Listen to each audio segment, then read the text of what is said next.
The Institute for Supply Management, that's ISM, most of you know it by ISM, increased for the third month in a row, rising nearly 2 points in July to 54.2. That was fantastic. The highest reading since March of 2019.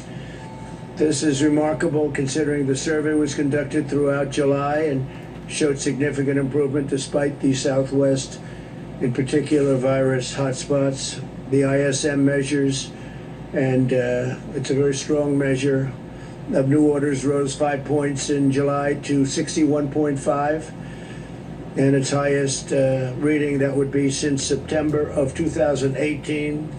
That's a big number. Since the April low, new orders are up over 34 points, which is the largest increase in the history of the ISM, dating back all the way to 1948. So 34 points, that's the largest since 1948. Similarly, the ISM's measure of production is up 35 points from its April low to a reading of 62.1, which is the largest 3-month gain in over 70 years. That's some number. These were somewhat surprising, but I've been saying we're doing well, and those numbers are really spectacular. Automobile sales, likewise, are a key factor in the resurgence of manufacturing since the March low of 8.8 million units, with sales and all of the numbers that are going up stunningly. It's 65% increase since then to 14.5 million units, which is a massive number. The great strength and great news is really for states like, in particular, Michigan and Ohio, South Carolina, Pennsylvania, very good, Florida, a little bit. These are great numbers, record-setting numbers. The strength in new car sales is also evident in the used car market, where soaring demand, literally soaring demand, is putting upward pressure on the used car prices. This is a leading indicator of the motor vehicle industry.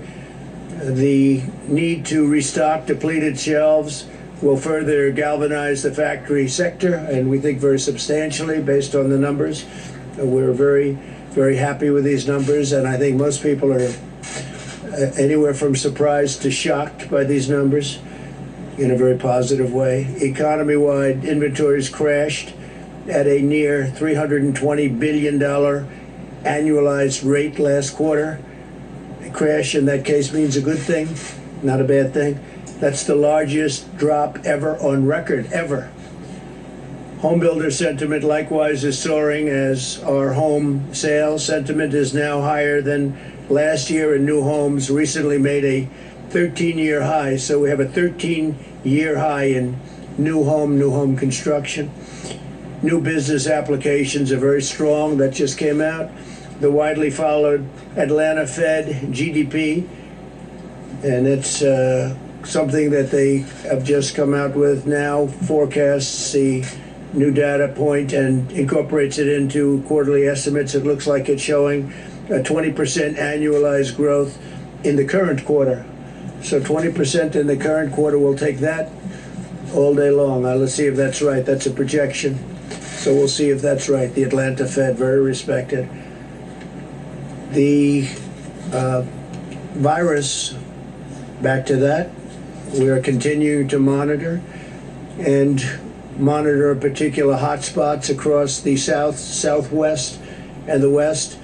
And we're seeing indications that our strong mitigation efforts are working very well, actually, especially to protect those who are most at risk, which has really been our primary focus for ever since we've gotten to understand this horrible plague that's been unleashed in our country by China. As of yesterday, cases are declining in 70% of the jurisdictions compared to 36% last Monday. That's a big number. 11 out of 13 states with the positive rate above 10% have seen a decline in daily cases since mid-July. In other states, the data suggests that the need for continuing vigilance always is strong, even though the numbers are getting very good. States that have a test positivity rate between 5 and 10%, and in the states with the lowest positivity rates, we also see slight increases in daily cases in a couple of them. We must ensure that these states do not become new flare-ups, so we're watching them very, very closely. Fortunately, thanks to substantial improvements in treatment and the knowledge we have gained about the disease itself, the recent rise in cases has not been accompanied by a significant increase in deaths.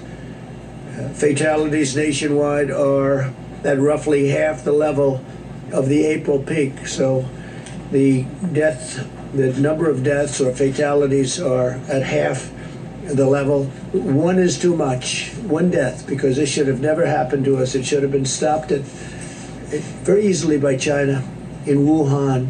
Thanks to our major advances in treatment, we've seen vast improvements in recovery rates across all age groups. Compared to April, mortality rates are 85% lower among individuals aged 18 to 69 and 70% lower among individuals over 70 years old. We've also made significant strides in sheltering those at highest risk, especially the elderly. Approximately 85% of all current cases are individuals under the age of 65. Just getting some very accurate numbers on this. And these are people who are generally at a much lower risk of complications.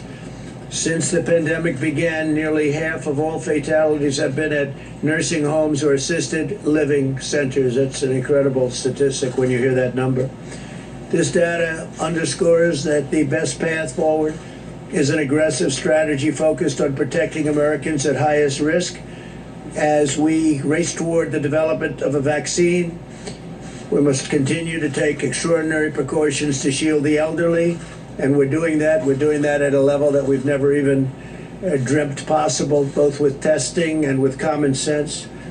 And those with underlying conditions, especially the elderly with the underlying, whether it's heart or diabetes, they seem to be the two most predominant conditions that cause tremendous problems, while allowing those at lowest risk to carefully return to work and to school. Where embers flare up, we must engage immediately, and that's what we're doing. This is the science-based approach, and that's good with us, working very hard on that. An extended lockdown would fail to target resources at the highest risk populations while inflicting massive economic pain, long-lasting damage on society and public health as a whole. So there won't be lockdowns, but we watch specific areas. We're very careful, and we're putting out embers, we're putting out flames.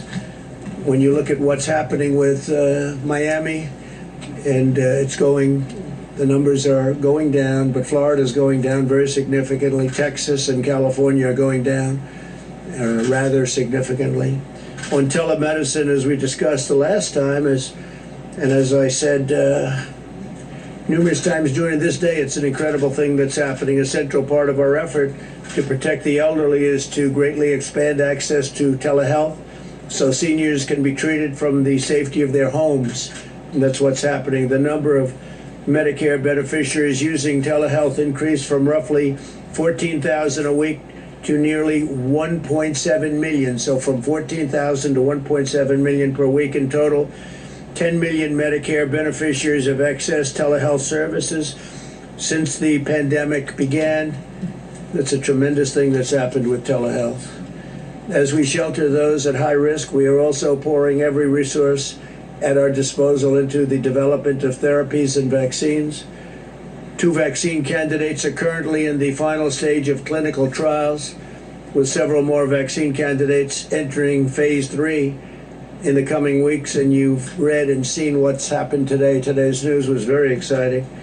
Through Operation Warp Speed, we're also mass producing all of the most promising vaccine candidates, and we're determined to have a vaccine very quickly. We think we're going to have something very soon. We have great companies. These are among the greatest companies in the world. But right now they don't like me so much because I'm forcing them to drop drug prices, prescription drug prices, very massively. Some of these companies are involved in that, some of them aren't. We're having you'll see a tremendous drop in price. We're using favored nations, we're using the rebates, we're using everything. So long I've heard about how wealthy the middlemen are. They call them the middlemen. And they are very wealthy. Nobody even knows who they are, but they're very wealthy people. And we're doing the rebates. We're doing purchases from other countries, like Canada, which buys drugs for much less money than the United States is allowed to under a very bad system. I don't call it archaic, I call it bad, because it's meant really for drug companies to get higher prices. But under the system of matching that we have, if Germany has a pill for 10 cents and ours is $2, we're allowed to say we want favored nations and we want the pill for the same as the lowest country in the world. If they sell to one country lower than anybody else, that's the price we're going to get. Drug companies aren't too happy about that. Big Pharma. We've also dramatically accelerated the availability of plasma therapies, steroid treatments, antivirals, and other therapies to treat the illness.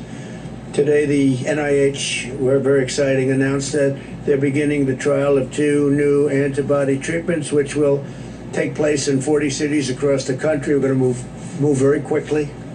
Results look very good already, incredible results. More than 230 clinical trials for potential treatments are underway, and we've secured 500,000 courses of treatment for remdesivir. We're really doing a job with it, and it's helping a lot of people. That's why you see the fatalities and mortality numbers looking very good, relatively speaking, that is. But that's for American hospitals through the month of September. So we have remdesivir at a very high level for hospitals through the month of September. That's big news.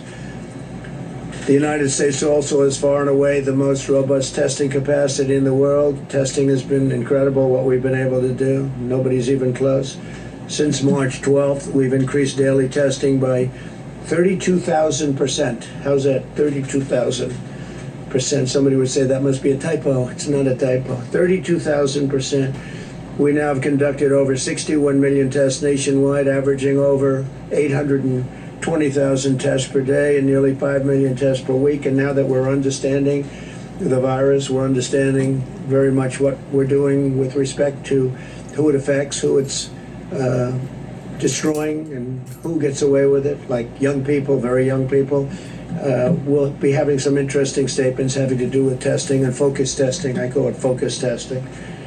By comparison, Mexico, so we're doing numbers that are incredible, but by comparison, Mexico, as you know, the president was here, he's a great guy, but their numbers are much different. They do about 1 million tests. France has done 2.9 million tests. Canada's around the 4 million mark.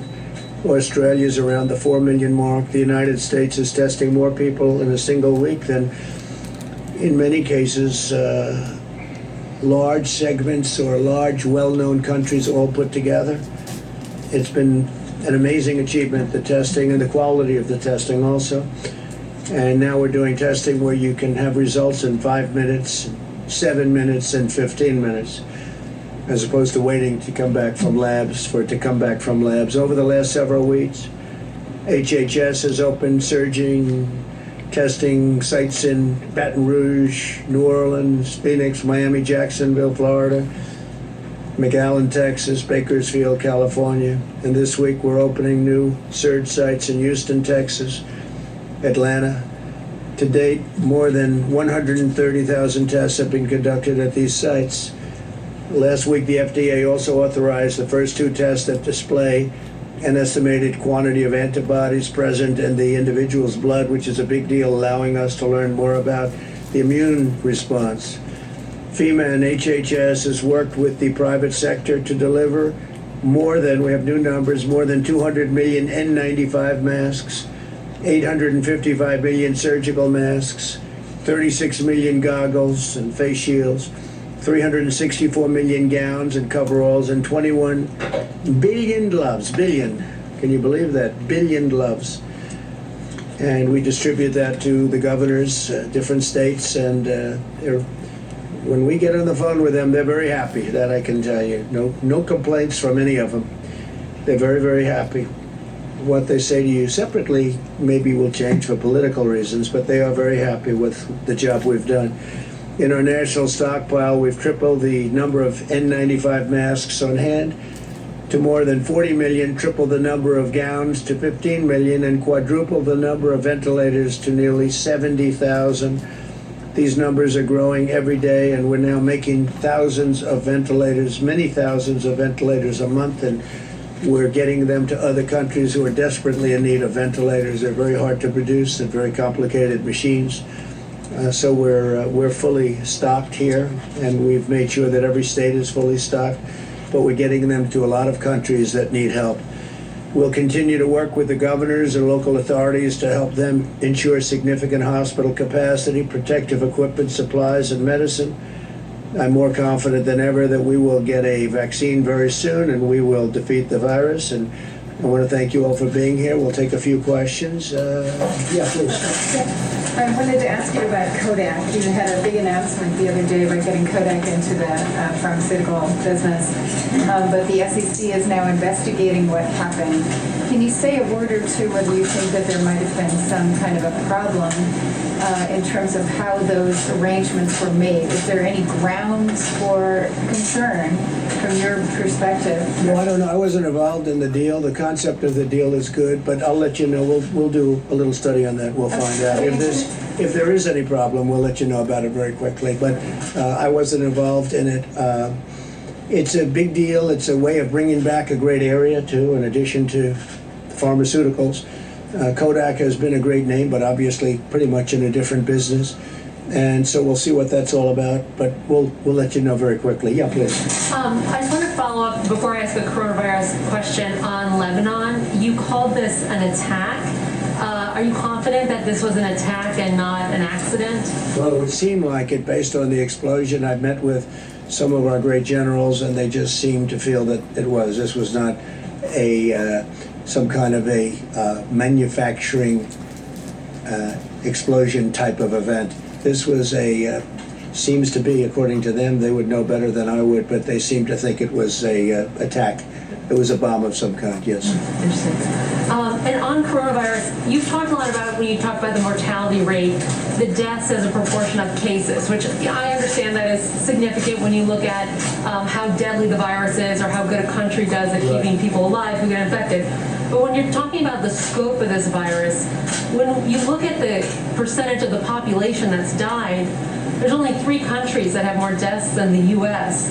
So how do you explain that why the percentage of the population who's died is so much higher in the U.S.? Well, I think actually the numbers are lower than others. I'll get back to you on that, but we proportionately are lower than almost all countries. We're at the bottom of the list.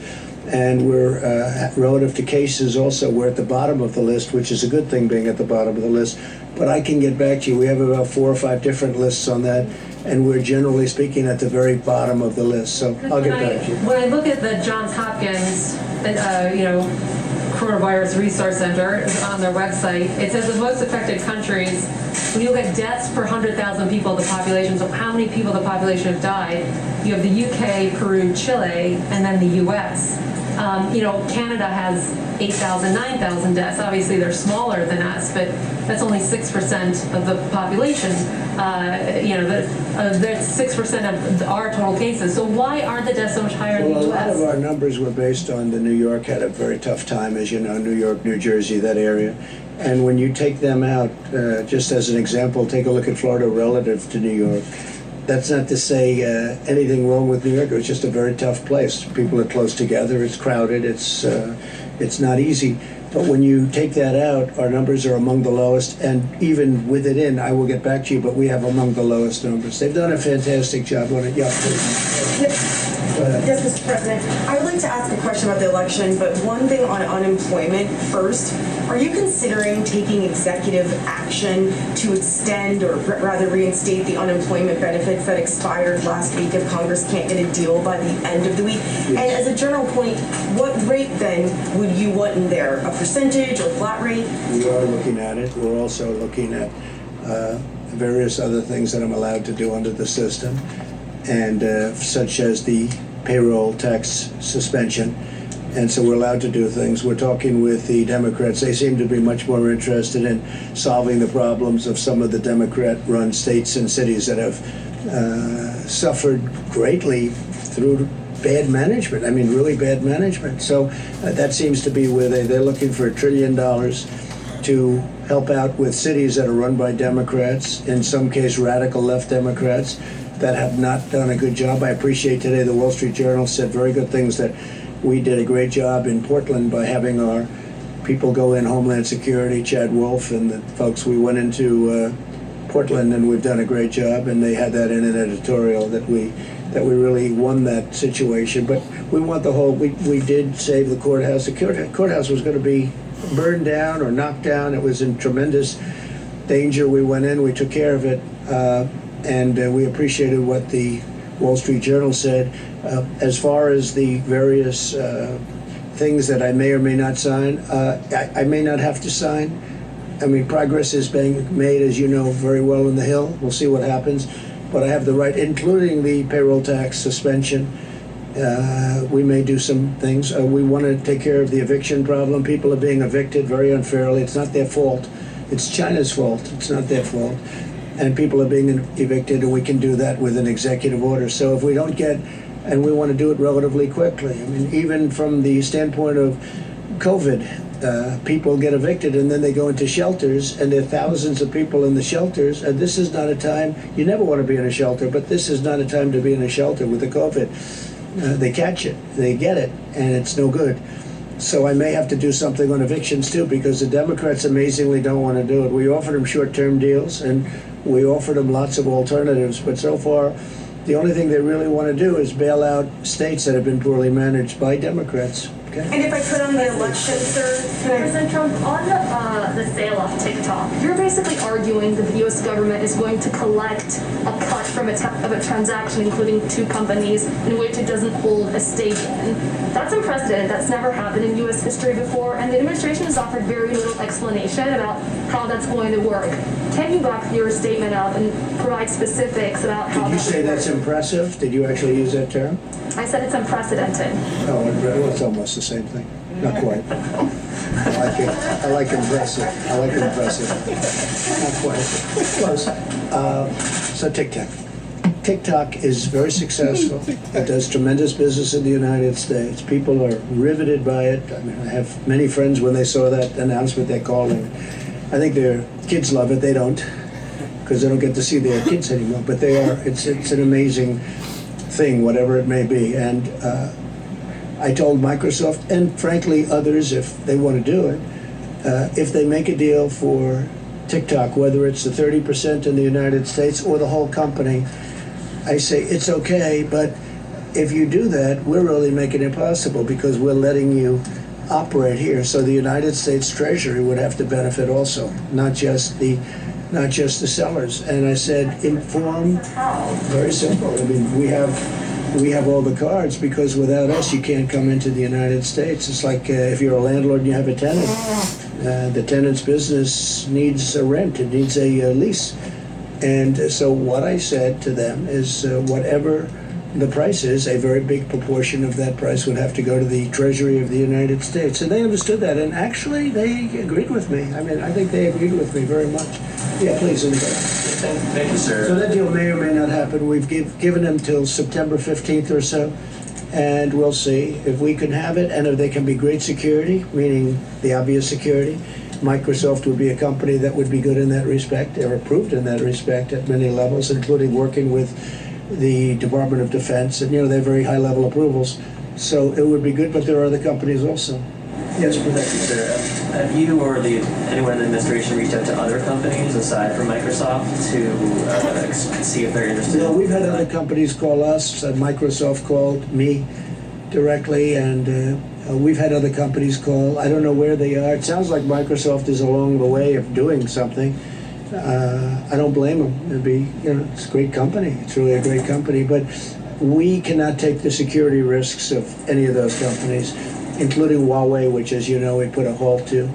But we can't take the security risk. I think our attitude on China has changed greatly since the China virus hit us, I think it changed greatly. It hit the world and it shouldn't have. They should have been able to stop it. So we feel differently. I just don't know. When you lose so many thousands of people, and ultimately it'll be millions of people around the world. It's a terrible thing that happened to the United States and Europe and the entire world. Really a terrible thing. Yes, please. Thank you, Mr. President. I have two quick questions, one on the virus and one on policing. On the virus, you said recently that there can be too much testing. Can you explain what the downside would be from testing too many Americans for the virus and why you haven't provided a date by which all Americans might have the same kind of testing that we have here at the White House? Well, we do more testing than anybody in the world, as I explained, and I don't mean just a little bit. If you look at India, they're at about 11 million, and we're at 61 million. And there comes a point when you want to focus your testing in a different way, and we'll be announcing some. What we've done is incredible with the testing. Not only the testing, not only the number of tests, but also very importantly the quality of the test and the machinery itself to do the testing. Nobody thought it would be possible to get a 5-minute and a 15-minute result. That's a very accurate result, and we do with Abbott. Abbott Laboratories has done a great job. Many of these companies have done an incredible job. So we're looking at that very strongly, and we're looking at doing something that if we do it, look, right now what the testing is doing is helpful, but we're spending massive amounts of money, and we want to have it channeled very accurately. We want to be able to help the most people we can. But we are testing at a level that no country in the world, and I've spoken to the leaders of the world, and they'll ask me about it, no country in the world thought it would be, it's even believable that we're able to test so much.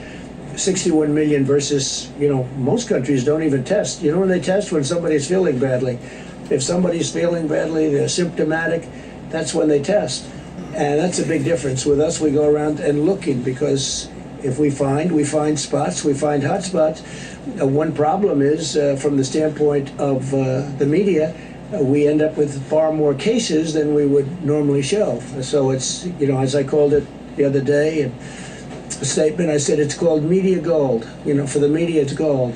But the truth is, we've done an incredible job in testing. Nobody in the world has done the job. Other leaders have told me the same thing. They can't believe we were able to do it. And we will continue, but we want to really be able to test very specifically the people that are in most danger, most in need. And please, Mr. President. Thank you, Mr. President. I wanted to ask you first about what you tweeted out earlier today in regards to Florida and your comfortableness as it relates to mail-in ballots for Florida. Okay, I'm glad you're asking. Why does that apply to Florida and it doesn't apply to mail-in balloting across the country? So Florida's got a great Republican governor, and it had a great Republican governor. It's got Ron DeSantis, Rick Scott, two great governors. And over a long period of time, they've been able to get the absentee ballots done extremely professionally. Florida is different from other states. I mean, in Nevada, where you have a governor, he said, let's just send out millions of ballots, and the post office cannot be prepared. I haven't spoken to the post office about it, but I don't know how they could possibly be prepared. Florida has been working on this for years, and they have a very good system of mail-in, and that would be absentee or even beyond absentee. So in the case of Florida, there aren't too many people that would qualify. They're so well run. Florida's a very well run state, low taxes, low everything. They've done a great job, really a great job. And the two governors, between the both of them, they've really got a great system of absentee ballots, and even in the case of mail-in ballots, the postal services are built up there. It takes a long time. When you look at the Carolyn Maloney election, I think and I'll give you the story, I think you have to do that election over. That election is no good. You have to take a look in New York. They have thousands of ballots. They don't know what happened to them. Is there fraud? It's a disaster. And that's only for a relatively small number of ballots. But I think they have to do the election in New York over. The Times wrote a big story about it yesterday, front page story. It's a disaster. It's a mess. And they have to do that. I think they have to do that election over. Nobody can know what the election result is. So in the case of Florida, they've done a great job. They've had tremendous success with it. But they've been doing this over many years, and they've made it really terrific. So for Florida, you can mail in your ballots. You don't have to go. In maybe a couple of other states, they've worked out a system. But this took years to do. This doesn't take weeks or months. In the case of Nevada, they're going to be voting in a matter of weeks. And you can't do that. I can't imagine the post office could do it. All of a sudden, they're supposed to be dealing in millions of ballots. But Florida's done a great job, and we have total confidence that if you mail in your ballot in Florida, it's going to matter. Thank you all very much. Thank you. Thank you. What about in other states? Would you encourage voters in other states? That was President Trump live in the Brady Briefing Room at the White House, touching on a range of topics over 30 minutes or so. On Isaias, he notes about 600,000 Americans are out of power. He says he's spoken with the relevant governors in the path of the storm. On COVID-19, the president says we are down about half in terms of fatalities from the April peak. He insists there will not be lockdowns going forward and says that he predicts there will be a vaccine very soon. That last issue there on mail-in voting, interesting contrast there. The president expressing a lot of confidence in Florida, not a lot of confidence in Nevada, which announced last night it was going to go forward with mail-in balloting, where basically ballots are sent from the state to you to an address, and you send them back. And so the president expressing a lot of concern, saying it takes years to come together. It's that kind of absentee program, not a matter of weeks. You also just heard President Trump react to the news out of Beirut, saying United States military officials think the explosion there was an attack. More than 60 people are dead and 3,000 injured tonight following the explosion. The president saying the United States stands ready to assist and called the incident terrible. Rescue crews are searching for survivors. A huge mushroom cloud arose in the sky above the Lebanese capital. Let's go to correspondent Trey Yingst in our Middle East newsroom. Good evening, Trey. Mike, good evening. As the death toll keeps rising, the Lebanese health minister says thousands are injured after this explosion in Beirut. Lebanon's interior minister says initial information indicates highly explosive material was to blame for the fire and blast that followed. State television is specifically reporting the presence of sodium nitrate. Lebanon's prime minister spoke this evening saying there will be a price to pay and that someone will be held responsible. Images from Beirut show broken glass and splintered buildings across the city. Rescue crews continue to search for survivors at this hour.